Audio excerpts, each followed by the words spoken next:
Hello. As you can see, I'm hanging out in my car. I'm on my work break, which is usually when I go live. Hello, everybody on TikTok popping in. Hi, Kat. I was hoping you'd come hang out tonight. I am just here as usual, just to hang out, answer questions. We can talk about whatever comes up for anybody. You can introduce yourself, tell me where you're from, tell me how you're doing. I just got out of therapy, which I'm super excited to finally be able to say that I'm doing, because I have been so adamantly opposed to going to therapy since I had such horrible experiences with therapists when I was with my abuser, which I've talked about a lot publicly. I'm not anti-therapy, but it's taken me, a little over a year to be able to even sign up for a therapy session. I've worked with coaches. What is my hair doing? I've worked with coaches who are certified from the same place where I got my certification from. So I trust them. I know what they're trained in. I know that they're trauma informed. I know that they know about the type of abuse that I've been through, which is really important for me. But I ended up getting very lucky. I got 3 months of free therapy because, as we know, therapy is not always affordable. Probably wouldn't have done it otherwise, but I was like, this must be a sign. So I signed up for it. But I canceled on her like twice, like right beforehand, because I was like, I can't do this. It was so scary to me to be able to trust a therapist again after all of that. But we've had 3 sessions, and I feel really good about it. And it's been really nice. And so, yeah, I just want to talk about that because, like a lot of you have been watching me across this whole healing journey, and a lot of you know about my struggles with going to therapy, and I like to be honest about like what I'm doing and what I'm struggling with, and I feel like that's a big break for me. And so, if you're in the same boat, hopefully you'll circle back at some point if it feels right to you. Obviously, we know that therapists are humans too. A lot of therapists are not trauma informed, and we have to shop around. So if you try a new therapist or even a coach like myself, if you ever schedule an appointment with me and it's not feeling good for you, you can always keep shopping. So I want to remind people of that. I've got a couple of questions over here. What's your favorite food? I really like fruit. I eat a lot of fruit. And I also really like dishes from other countries that I don't regularly have access to. So I really like Jamaican food, Puerto Rican food, Mexican food, Spanish food. Those are like my top 5. You're so strong and brave. I'm so inspired by you. Thank you so much. That really means a lot to me. I need therapy. I think most people do, which is why it bothers me so much that I see people online saying, like, telling other people to go to therapy. They'll be like, you need therapy, go to therapy. And I'm like, that's not an insult. It's seeing that the other person has trauma, pretending you don't, and acting like that's a bad thing. Like, yes, none of us asked for our trauma, but like, yes, we all could use therapists and coaches and help and tools and all of that stuff. So yeah. No, how about Asian? I do also like Asian food. Yes, I like Thai food. I love sushi. I eat sushi like once a week. So yeah, of course I'm here. Oh, thanks, Kat. Can everyone hear me okay? Because a lot of times when I'm doing my lives across platforms, which I have my computer set up for Facebook, YouTube, Twitter, and then I set my phone down so I can go live on TikTok as well. And some people say that it's really loud because of the fan from my computer. So just let me know if you can't hear me or if there's like a loud noise in the background. I can hear you. Thank you, Lauren. Thank you. Hello from Wisconsin. Hi, welcome in. That's exciting. I'm so proud of you. Thanks, Kat. Yeah, so far so good. We're working through the other funny thing is that like when I go to therapy now, my abuser doesn't come up. We don't talk about my abuser. We barely talk about my abuse. It might be strung into a sentence somewhere where I'm like, this is going on. And I feel like this kind of helped this situation to happen. And then this, and we haven't worked through, and same with my coaches. I've done, I think it was 12 weeks with a coach. We did like a barter circle where I coached someone for free and someone coached me for free. And because we're certified through the same entity, and so there's this circle that's available for coaches because we're humans too and we need help as well, right? That we talk about such different things than what I talk about with all of you. And so yeah, definitely needed. Trauma is free and therapy costs money. You got that right. You got that right. What are you most proud of yourself for?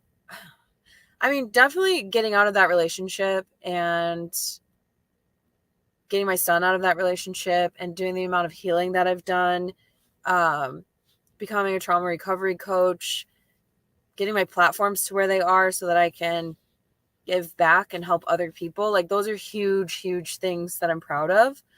I'm also proud of myself as a mother. I almost never say mother, a mama.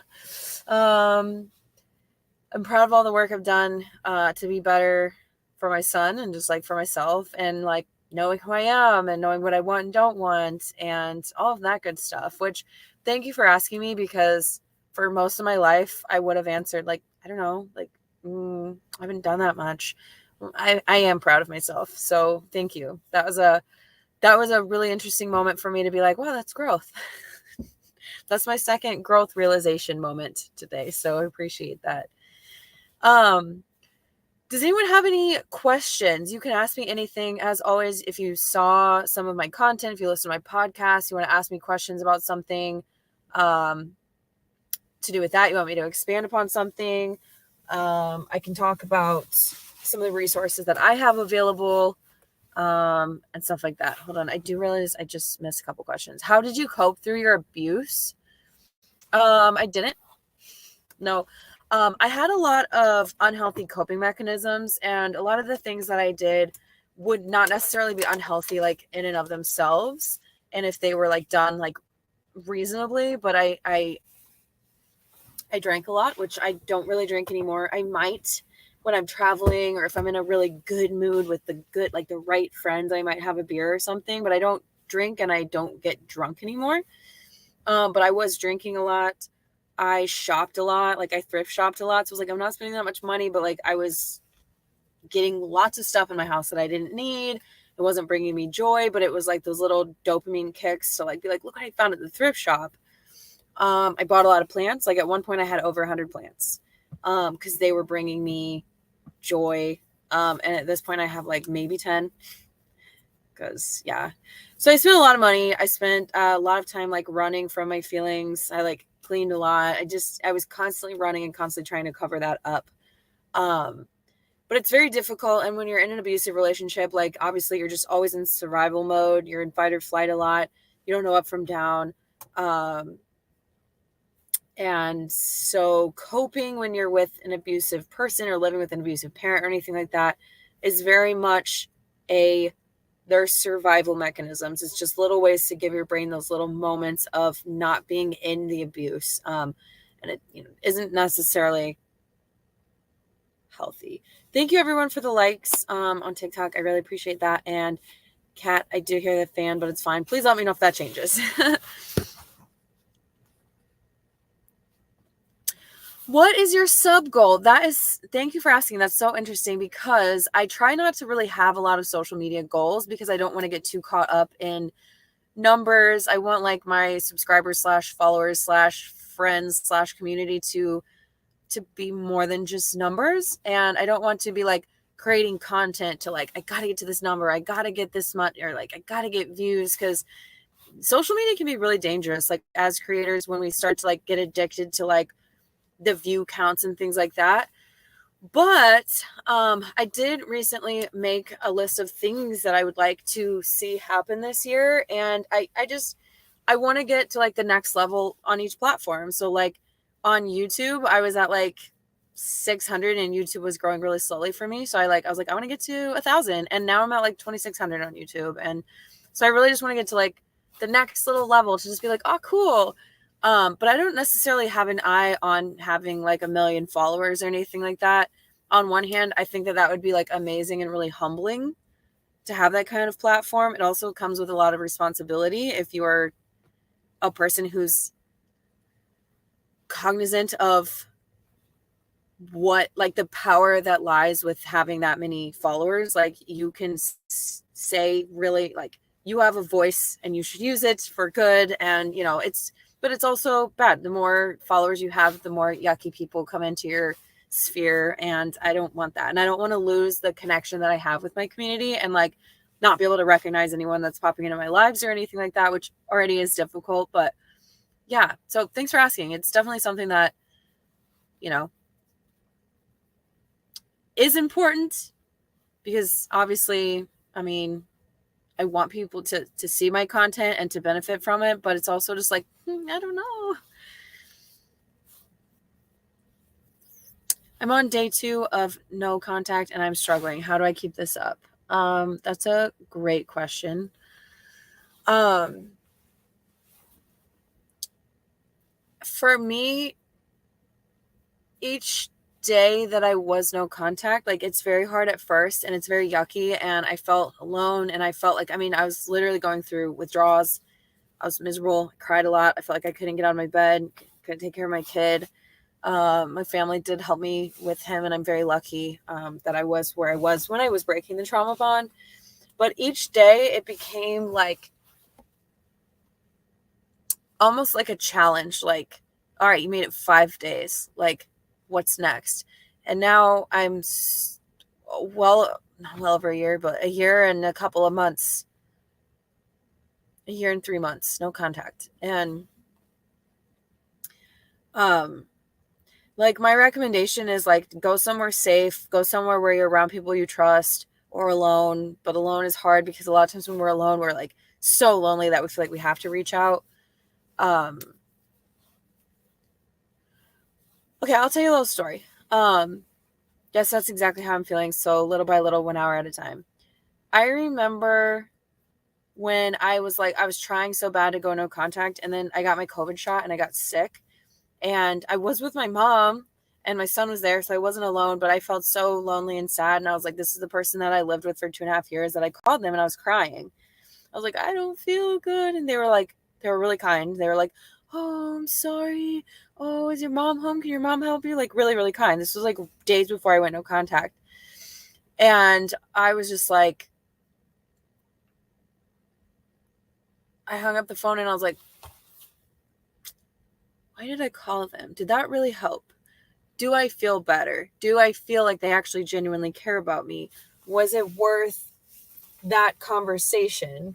And again, they were actually really kind to me in that moment. But a few days later, I did go no contact and things like that would come up, but I just knew that it wasn't going to be good. And if you have chosen to go no contact with someone, there's a reason for that.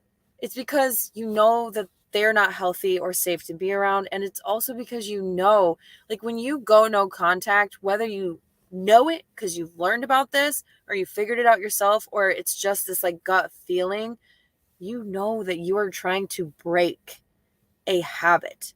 It's an addiction.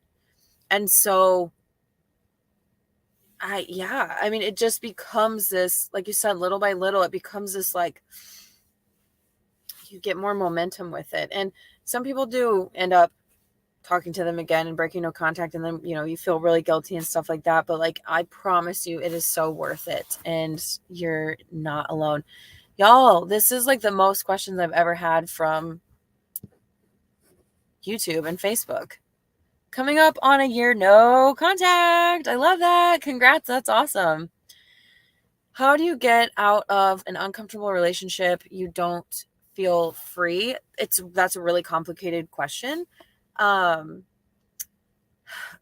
a really complicated question. Like that could take us a whole entire hour. That could take us several coaching sessions to get out of, if you're not being abused, but you're saying you don't feel free, you just have to find the way that works for you to be able to get out of the relationship. And I know it's like, that makes it sound easy, but it's like, what does that look like for me in this situation? And for them, if it's an abusive relationship, that's a whole other story. Do you ever still miss them? I don't. I can remember like within the first, like maybe 3 months after I left, I would have these little pangs of like missing them. But then I realized that it was simply like missing, like having another person around. Like I would miss like having someone to sleep next to, or, having someone to like look at when my son would do something cute and whatever, but it was never worth what it came with to be with them. And another thing for me, and I think a lot of abuse survivors have this same situation and realization that I have, but not all. So I don't want to discredit anyone who's like, no, I actually do love my abuser. I realized before I left that it was a trauma bond and that I didn't love them, that I didn't find them interesting. They weren't bringing anything good into my life. Like if I met them right now and none of that had ever happened and I am where I am now, I wouldn't have gone on a second date with them. Like there's nothing to miss about them. Like a person like that has no real, like, who are they? Who is my abuser? Who are they? What do they like? What do they not like? What are they passionate about? I don't know, because it's just them picking up traits of other people and mix and matching what they like from other people and matching their supply that they're with now, trying to be a whole, like, you don't actually know who that person is, so there's nothing to miss, if that makes sense. So I have a friend that's getting on my nerves right now, and she's been seeming narcissistic. How do I leave her with the lesson? Block her and don't talk to her ever again. I know that's really simple, but I have done that to several people. When I first left my abuser, there were specifically 2 friends who I started to feel like, don't know if they're narcissists or not, but it was the way that they would talk to me and the way I would feel when their name would pop up on my phone. And I didn't like, there was like a lot of push pull. I felt like I had to earn their friendship. And I just, actually one of them, I explained how I was feeling. And I was like, I need to put a stop to this relationship because I don't like how I feel. Like I explained it and she responded very kindly, was like, I'm really sorry. I don't know for sure if that was like manipulation tactic or if she genuinely was like, what the hell, I didn't realize that this wasn't working for you. I don't know, but I couldn't have that relationship. So I've had 2 people that I just cut them out. You don't have to teach anyone any lessons. The lesson is like, you lost your right to me. I'm just not going to be accessible to you anymore. How long did it take from your gaslighting viewers to reach people who relate and actually interact? So when I started making content, it first only went to like my core audience and people were very supportive. And it wasn't until it started to go viral that I started to have people who would gaslight and victim blame and do all of that stuff. And at first the gaslighting did bother me because I'm very, very, like, a lot of us are, but I am very, very, like, gaslighting is an immediate no. If I hear someone gaslighting, I'm immediately just like, no. Like other things, like you might be able to almost pull a fast one on me, but I'm like, gaslighting is like, like boxing. Like I'm like, get the gaslighting out of here. And it did bother me. And I would be like, no. And now I simply usually either don't respond or I'll respond like with an educational video about what they're saying. Like, this is a great example of gaslighting, everybody. Or I'll just say something like, wow, you forgot to read the caption or something like that. But yeah, it started off with my target audience. Did you have a phase of anger towards them after all the emotions of the trauma abuse? I think that I felt a lot of just pain. Like, how could you do that to somebody? Like, how could you do that to my son? And just like pain of like the realization of when you really allow yourself to think about like what you went through at the hands of that person, it's like that pain is like indescribable, which a lot of you know about. I don't remember ever like feeling a lot of anger. I think I did have like this sense of calm when I had the understanding of what was actually going on versus like when you don't understand what's going on and it's really frustrating. And you're like, why are you like this? Like, once I understood why they're like this, I had a sense of calm and was able to just grieve for what I lost and what I went through versus being like, But saying that, it's totally normal to have anger. And I honestly, you can see that I kind of like started crying there, because to answer that question, I went back and I was like thinking really hard, and I sort of just like went back into like where I was when I left. Because I was trying to remember if I had anger or not. I'm sure I did have moments of anger, but I didn't go through like a really big phase of it. But I want you to know that anger and grief and all of it is totally normal. Like, this person came in and tried to ruin your life, and in a lot of ways did ruin your life.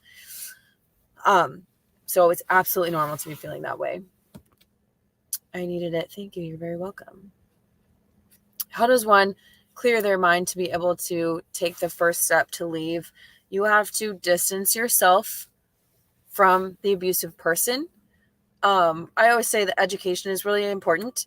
Like I just said, like I had a sense of calm because I knew what I was possibly going to face. There were definitely some things that I wasn't like I didn't know about post-separation abuse. I would have been much more careful had I known like the danger that I was putting myself and my son in by leaving, but not leaving far enough away immediately. But you have to start doing things like gray rocking or yellow rocking, where you're responding to them very just like a rock. Like, they'll come in and they'll say something, and even if it's something that you use to take the bait on and get into an argument with them about, that's almost worse. You're just going to be like, I hear you. I don't remember which gray rocking. One of them's like you're just like nothing, and one of them is like you will do some kindnesses and things like that, but it's very bare minimum. So I would do things like, I can hear you. I understand. That's, yep, okay, that's okay. But like really calm, like no tone of like, okay, nothing like that, but just like, okay, all right, I heard you. All right, I'm going to go to bed now. I understand that you're feeling that. Just very neutral, not saying anything about how you feel, not asking any questions, nothing like that. Remove yourself. I stopped saying I love you. I told them to stop saying I love you. I stopped letting them touch me, / I stopped touching them. I stopped sleeping in the same room as them. I did all of that from August to October. And I think that by creating that distance, it really does help. I mean, some people aren't going to let you do that. Some people are going to pick up on your changing, and they're going to ramp up the abuse, the tactics, the gaslighting, the manipulation, the guilt tripping, all of that stuff. And it can make it really harder. So it really just depends. I wish I could have full no contact. We have 3 kids. I have a no contact order. For me, it's been a month and a half. I finally feel free. Congrats on the no contact order. That's awesome. Oh man. Okay, I missed this. I always miss who they should have been to me, not who they actually are. That's very true. And I think I talked about this in one of my podcasts about like Christmas and stuff, how like sometimes like the nostalgia can hit around holidays or birthdays, or maybe last May we went on this really awesome vacation, and now we broke up and it's been a year and I'm remembering this vacation. It was a good time, because they do give you the good times too sometimes to like give you that nostalgia on purpose. So you'll think of them and reach out 10 years later. Trust me, it's a thing. But you can miss who you thought they were, who they showed you in the beginning, or who they should have been. Like, it's your parent. They should have been a supportive, safe, comforting, nurturing, educating, validating human for you to be around, and they weren't.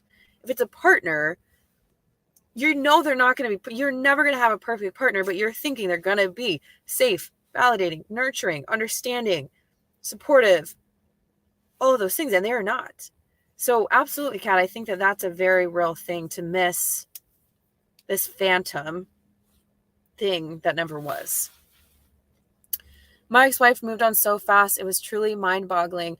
You say that, and yes, it is. But also, once you learn about these types of people and why they do the things they do, it's not mind-boggling anymore, because it's expected.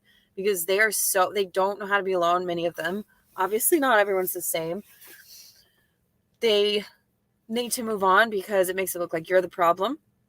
They need to move on because they need someone else to come along to validate them, to lift them up, someone who doesn't know what they're about, to make them feel good about the fact that you're leaving them. Like, it's fine. It was your fault. You were bad. they're so happy without you and all that stuff. Like, there's all these reasons why they do that, and it's not healthy and it's not good. But like, once you know that, you're like, oh yeah, that makes sense. And they probably had that person lined up way before you even left. You know what I'm saying?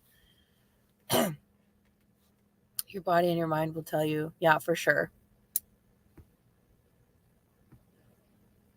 It's only hard at first. It gets better. I agree. It gets much better. What did he do to you? So just so you know, my abuser is not a man. But I have so much content. I can answer specific questions. I have so much content about what I experienced in that relationship. But pretty much every kind of abuse that a person can go through, I went through. When did you escape/leave? October 3rd, 2021, I escaped. And then October 20th, 2021, I went no contact. Any tips and tricks to gaslight better? Haha. Did you go through a stage of deep soul searching within yourself? Maybe this is just a part of the process, but my mind is all over and I can't sleep lately. Yeah. Totally normal. Like, when you've been with an abusive person, like, you don't really know who you are. A lot of times we don't really understand what happened, so we can be ruminating on like all of that stuff. I spend a lot of time like thinking like, how did I get in this situation? And digging up my past, getting all the skeletons out of the closet, and letting them out. Like, it's time to let those lie. You know what I'm saying? And so absolutely. I don't know what might work for you, but obviously, like, we all need to sleep. And a lot of times in abusive relationships, we don't get very much sleep, and sleeping is a very important part of healing. And so if you can do something over this next little bit of time to help you, like maybe run a warm bath, read a book with a candle, candle next to your bed or something like that. Sip some hot tea, like do something like, I don't know, listen to some like soothing, I don't know, like white noise or brown noise or whatever, ocean sounds or something like that, to just try to like, melatonin, whatever you can do to get yourself like sleeping right now. Cause obviously, like, we need to let that brain and let that body rest so you can start to heal. But I think it's also very normal to, yes, I feel like I lost who I was. Yeah. And you do. You totally lose who you were. Everything about you. You lose your hobbies, you lose your friends, our careers suffer, our relationships with our family suffer, our kids, all that stuff. You don't know what you like anymore. Yeah, absolutely. And it is really hard to slow down those thoughts, because obviously, like, we have to just tackle one thing at a time. And of course, our brains want to understand everything right now. Our brains want to, like, I had so many questions when I left. Why did they do that? What did this mean? What was that about? Well, why were they nice this time? And then why were they mean? And then why did they dress Adler that way at that time? Like, what did it mean that they started to dress him like this instead of like that? All of these things. And I would sit and I would ruminate. And we have to be able to get ourselves out of that rumination to be able to get answers, because when our brain is just like, and I have ADHD and I have PTSD, so my brain is always bouncing. What are you guys doing over there? Speaking of, that was pretty loud. That's fair. But yeah, we have to be able to like slow it down to heal. Again, I feel like I'm telling you to do something impossible, but it is possible. How do you regain who you were and come to terms with being content in your own company again? I'm glad you asked. I actually really want to do to create like a workshop or a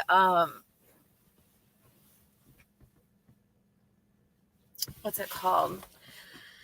A workshop or a journal or something about that, because one of my new passions, which I didn't know would ever be, is being alone and being single and being me and being like with myself, which is like, I've literally, chime in if this is you, been running from myself for my entire life. I'm going to be 36 in August, and I have been running from myself and being alone with myself and admitting to myself the things that I've gone through in my life and all of that stuff that's required for healing. And now I love it, and I want to be able to help you all with that. I'm so glad you asked me.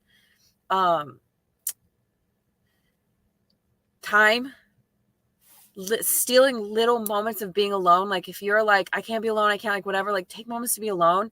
And then I'm just coming up with stuff right now. Like journal how you felt. Like journal when you have moments that you liked. Journal it. Be like, today I went and sat in a coffee shop by myself and I really liked it. Whatever that is. And then also like, oh my gosh, I could talk about this forever. Realizing that another person isn't going to complete you. Another person isn't going to save you. Another person isn't going to fix you. Another person isn't going to heal your trauma. You are going to heal your trauma. Yes, we could get into a relationship where that person is safe, supportive. They want you to go to therapy. Not in that way. Not like you need to go to therapy, but like, yeah, absolutely. I'm so glad. Was therapy good today? Good, bad. You don't have to tell me everything you went through, but like, awesome, great. Supporting your growth and all that stuff can be great. But we are going to save ourselves, and being alone and being content with your own company is such a beautiful thing that I think so many of us have never had and may never, because society doesn't want us to do that. Society doesn't want us to know that that's a thing. I'm happy to say so much more about that, but yeah, absolutely. I really want to create some kind of tool to give to all of you, whether it's a download, whether it's a workshop, I don't know yet, but something I think about a lot.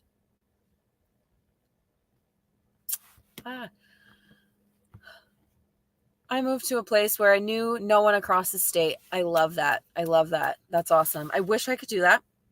If you don't know, which I'm very loud about, if I didn't have my son's dad to co-parent with, I would be living in another country right now. So yes, I absolutely love that. Try something new. Try something that you've never done before. Like, okay, so here's something that I ask people a lot. What are your hobbies? You don't know, right? What were your hobbies? What were the things that brought you joy? If you don't know what made you happy when you were little, I don't care if it was when you were 3. I don't care if it was when you were 5. Is it freaking Legos? Okay, go get some Legos. Did you like dancing when you were little until your parents were like, stop dancing in the house, you're annoying. Go to a dance class. Go find a dance class in your community and freaking do it, and walk in there and don't know anybody. Don't know anybody. Just do it. I know that's scary, right? Just do it. Send me a message and tell me that you're doing it, and I'll tell you, good job, go. Tell me how it went afterwards. Seriously, do that. Find hobbies and find them on your own. I used to want a friend to go to a yoga class with me. I used to be like, hey, Mattia, hey, Sarah, hey, I don't know, Jackie, are you going to yoga this week? I had to know somebody there because I was insecure and I was afraid. What would people look if I like walk in, or like, does my outfit fit in? Like, I was insecure. Now I'm like, I don't care. I look like what I look like. I'm going to wear what I wear. I don't care if you have something else on. You look awesome. I don't care. We are not the same. We don't have to be the same. And yes, I just walked in here alone. That's great. 3 of you came together. I'm here alone. That's fine. Like, doing things like that, finding hobbies and just trying things on our own is so empowering. So empowering. Thank you, Joseph. Man, anyone knows how to make money another way? No one will hire me. I need to help my mom. I'm sorry to hear you was abused. What happened? I don't know how to answer that because I don't know. We're all just trying to get by over here. Which country would you move to? Spain is the love of my life. But I really, really liked Denmark and would very much consider moving there. Finding your identity after everything is so hard. It's very hard. And that's definitely something that, again, now that it's been asked and we're talking about it, that I do feel very passionate about, because what happens, y'all? Let's talk about this. What happens? I get out of an abusive relationship, and I don't want to scare anybody, and I don't want to make anyone feel bad. Many people who've been abused have been in several abusive relationships. Maybe one was way worse than the other one. Like, I don't want to say worse because all abuse is bad, but maybe like that one was a super traumatizing one. But also, if I look back, this person was really controlling. This person, whatever. Like, I have that too, y'all. Controlling people. Maybe they weren't doing what my abuser that I mostly talk about on here did, but they were also not safe, happy, healthy people, right? And or parents. Maybe we had a boss who was like ruining our lives, all that stuff, right? So what happens is we come out of these relationships, and if we don't do the work and start to do these things and love ourselves, which is horrible, right? Take care of ourselves, treat ourselves. And it doesn't even have to be an expensive thing. Like, make a list of free things that we can do, right? And we can do that. Go to the library, get books for free, go for a walk in the park, find free events in your community, all of that stuff. And so we can do that. And if we don't, y'all, we are at risk of falling back into this again. I just talked to someone who was like, I was abused. I was a horribly abusive relationship. I came out and I got into another one because I was still addicted to that love bombing feeling. And I knew this. So it's like, we have to be able to give ourselves this gift of being able to be alone, being able to be what did you say?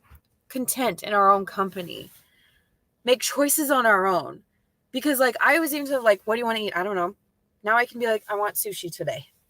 Because a lot of us don't know how to make choices for ourselves.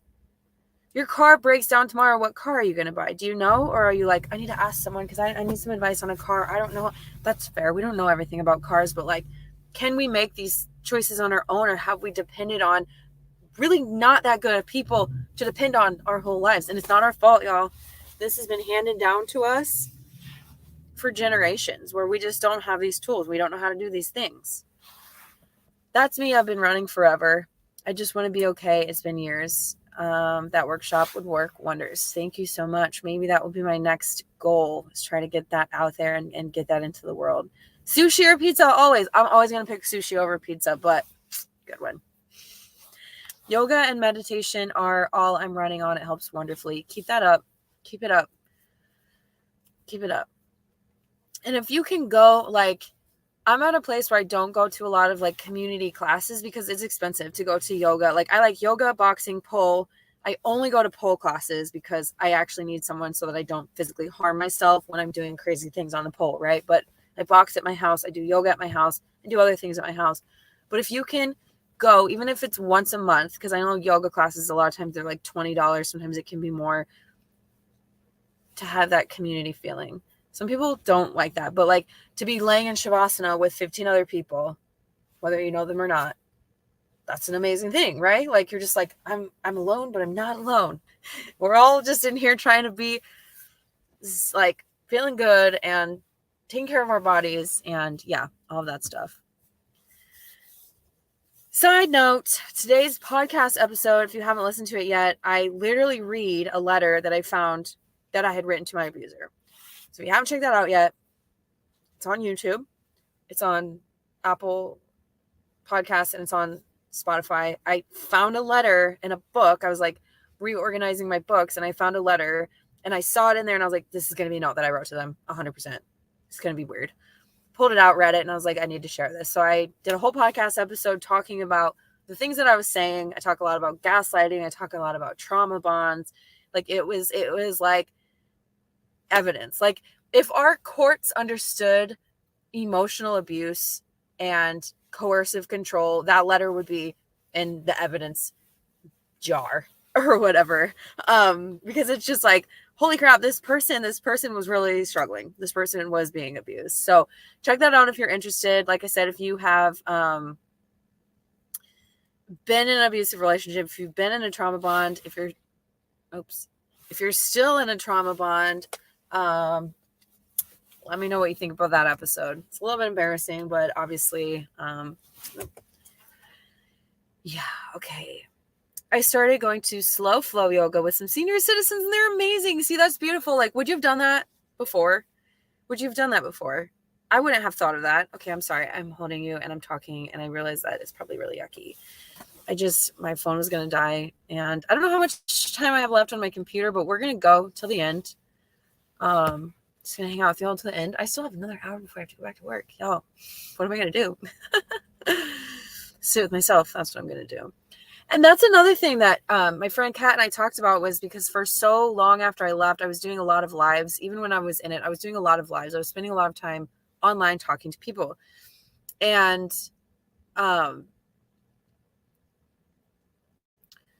I don't do that anymore. So a lot of times when I'm on my break, I have a very long work break. And a lot of times I will go do things that I enjoy doing. Maybe I'll go to a fitness class. Maybe I'll go sit somewhere and read a book, like, whatever. And that's because, like, I no longer need to run for myself. So again, And now I'm circling back because I have it on my like habit tracker to go live at least once a week. And this is like prime time for me to go live. So now I'm circling back and trying to do that because I really do want to be able to give y'all a little bit more consistently my presence. But yes, like we talked about how we don't talk as much, but it's a good thing because you don't need it. Yeah, absolutely. Like I'm not constantly texting you like, Kat, this happened. What am I going to do? What does this mean? Why? Because I'm like working through things on my own, like working through my triggers. Like, of course, I still have things that I'm like, I really want to tell someone this thing that happened today, or I really want to, whatever. But when we build up those tools and those coping mechanisms, and I'm also not going to encourage people to like isolate themselves and become like a hermit crab and like we're going to be so alone that like we never see another human being again. Some people would love that, but that's also probably trauma related, right? But it's being able to love and appreciate who we are and being alone with ourselves while also having like healthy interactions with the community, with each other and things like that. I'm not with my ex, but I still consider myself to be in a trauma bond. Is that possible? Absolutely. Absolutely. You have to break the trauma bond. It's not going to just disappear on its own. I mean, it could. Like, we might find someone who's like, yeah, 10 years later, I finally woke up and was like, oh yeah, I don't feel that anymore. But you have to like actively break it. It's like quitting any other addiction that you have, because it is an actual chemical addiction that we have to these people and to the way that they treated us, like the highs and lows, ups and downs. It's like a slot machine. Like you ain't getting nothing and it's horrible, but you keep trying and trying and trying. And then they give you that reward of, attention, or they say, I love you, that you've been begging them to say for 3 months, or whatever that thing is. You get the reward and then it goes back to you like, I need more, I need more, I need more. It's very addicting. They know that. They know what they're doing, whether it's conscious or something. They know, they're aware of what to do to get someone into that addictive place. And so it has to be a very conscious, I am breaking this. And it's yucky and it's not fun. You have to go no contact. You have to not look at their Instagram or their friends. Like if you follow their friend on Instagram and you're swiping through their stories and then there's a picture and that person's in it, you're fueling the trauma bond. All of that stuff is really, really important to breaking the trauma bond. Not having contact with their friends or family or, anything like that. So sometimes it takes a literal slap to the face to get rid of the rose-colored glasses. Oh my God. I might be done. Glasses we've been wearing for years. Absolutely. Sometimes it takes a very yucky, big, like earth-shattering thing to happen for you to see them for like the thing that made me see their true colors the most, y'all, was the New Supply. And so like it was leading up to it. I was like, I realized I was in a trauma bond. I was like, I'm not happy. I really cannot say that I love this person, because I'm seeing right here, this is what love looks like. This is what a trauma bond looks like. I'm checking none of the love boxes and all of the trauma bond boxes.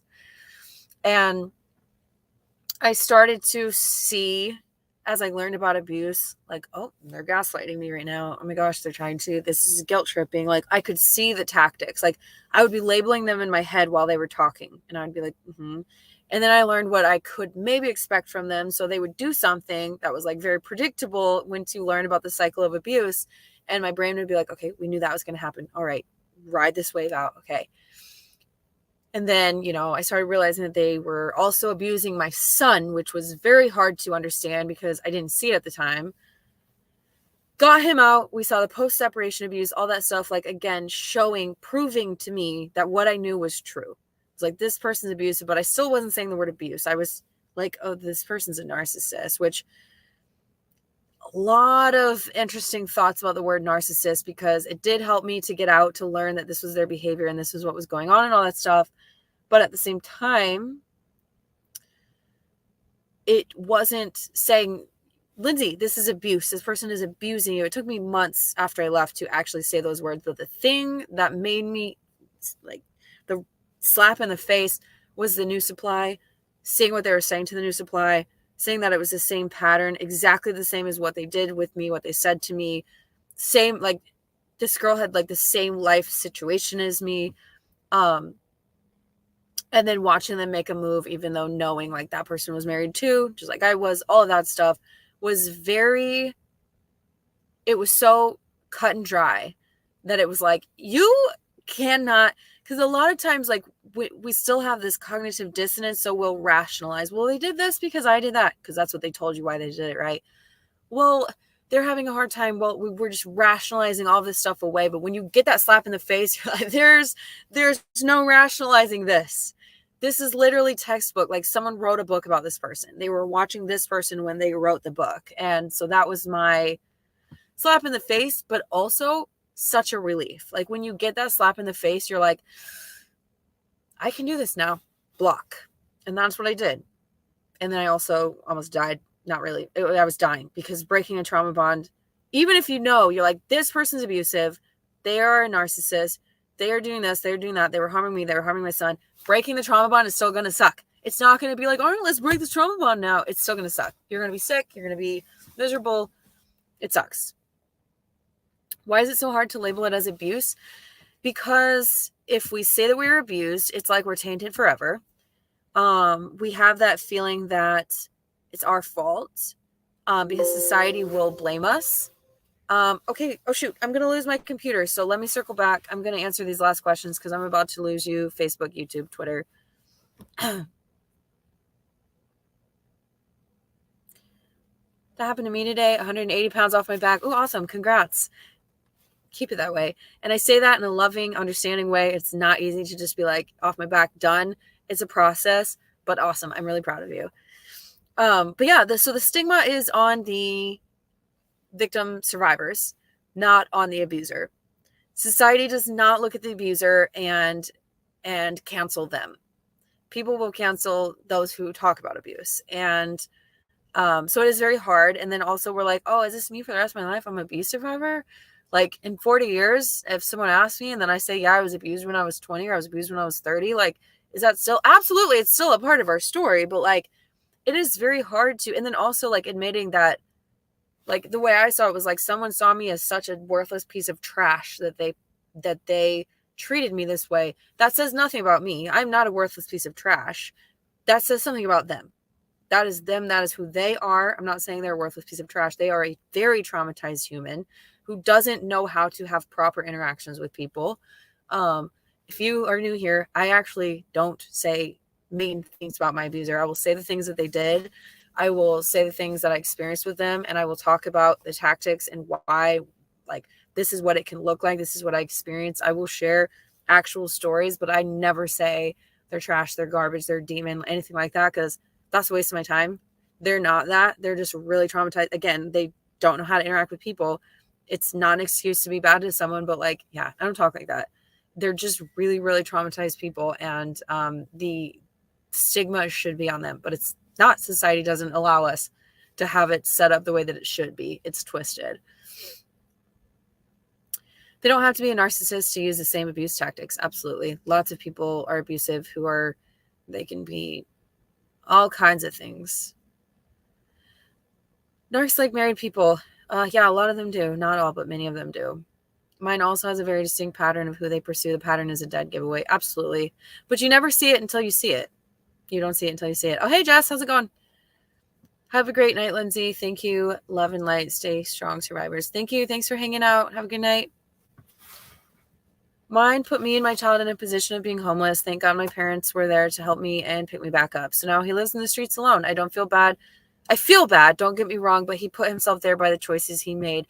And I'm so glad you said that. That's really important, because I have a lot of people when I'm coaching them who say, they're threatening to unalive themselves, or they're saying that, and mine said, where am I going to live? I'm not going to have a place to live. And that worked on me for a while until I was like, that's actually your problem.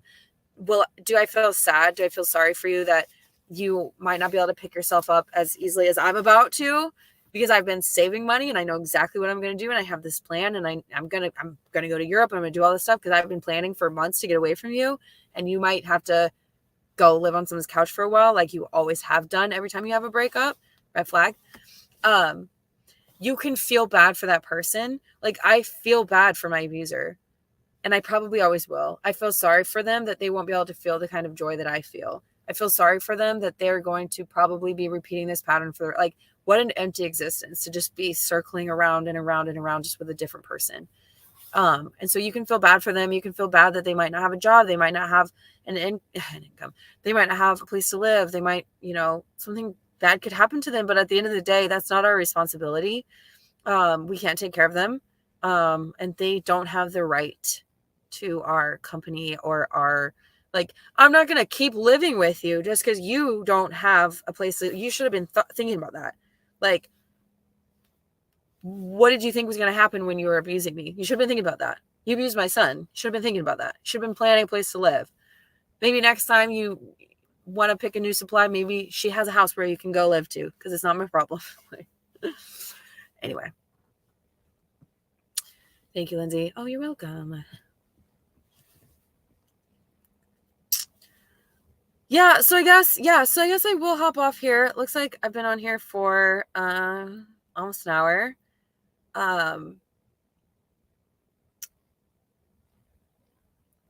You don't see the pattern until you're the crazy ex. Absolutely. Absolutely. I mean, and a lot of times, okay, Facebook, YouTube, if I lose you, thanks for hanging out. I had a great time tonight. You guys asked a lot of great questions. I'll hang out with y'all TikTok for a little bit longer.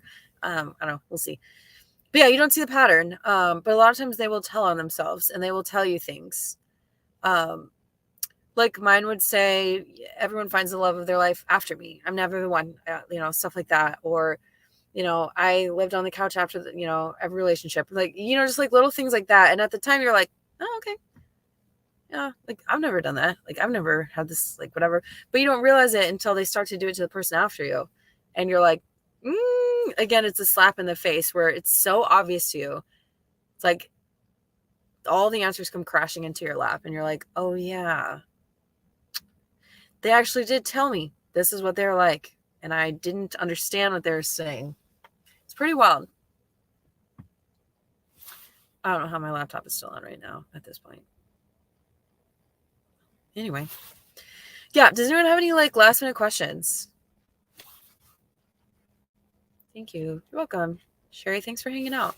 I appreciate everyone coming to hang out, and always know that when you're coming in to my lives or other people's lives, you might ask a question and feel like you're the only person that feels that way, but you never know who else is watching who's like, oh my gosh, same. And you just unlock the next level of healing for them, or, being able to get out of their relationship that they're in.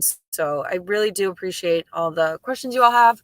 I guess to wrap this up, I am a trauma recovery coach. If you want to work with me, if you're stuck ruminating, if you're stuck in the relationship, if there's something that you're just like, whatever, you want to do one session with me, talk about it, you can do that. If you want to do 10 sessions with me, we can do that. That's what I'm here for. So you can go to my website, go to the coaching tab and book me there. If you're queer, I do have now a monthly support group for LGBTQ survivors of abuse.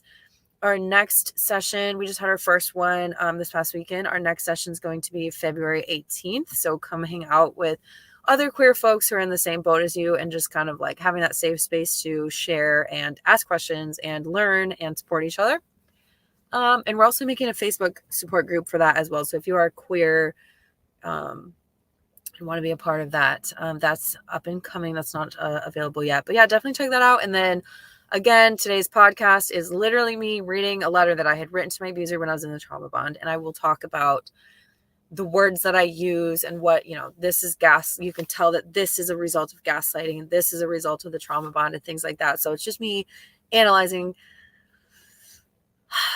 fun moment in my life. So definitely check that out and let me know what you think about it. I appreciate, and there goes YouTube.